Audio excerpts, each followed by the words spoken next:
Heroes might get the spotlight, but a poorly handled villain can drag everything down, while a great one elevates the entire story. So let's break down 4 iconic villains: Galactus, Doctor Doom, Sauron, and Voldemort, and see who was done right and who was done dirty. Let's start with the big guy, literally. In the new Fantastic Four movie, Galactus finally makes his debut, and I think Marvel nailed the visual side of him. He feels massive, threatening, and straight out of Jack Kirby's imagination.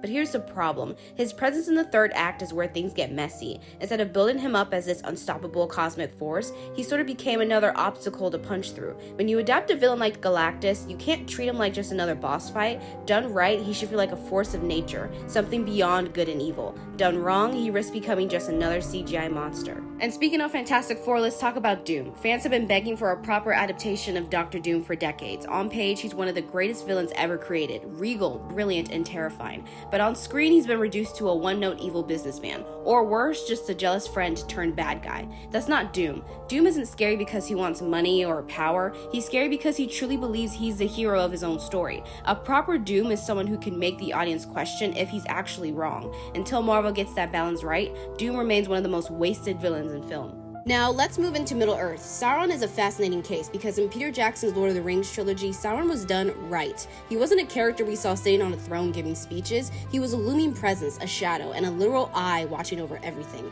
His terror came from how his influence stretched across every character and storyline. That's how you adapt a villain who works better as a symbol of evil rather than a physical character. But when adaptations try to give Sauron too much personality, when they try to humanize him or bring him down to earth, that's when the fear factor slips away. Sauron works best when he's more myth than man.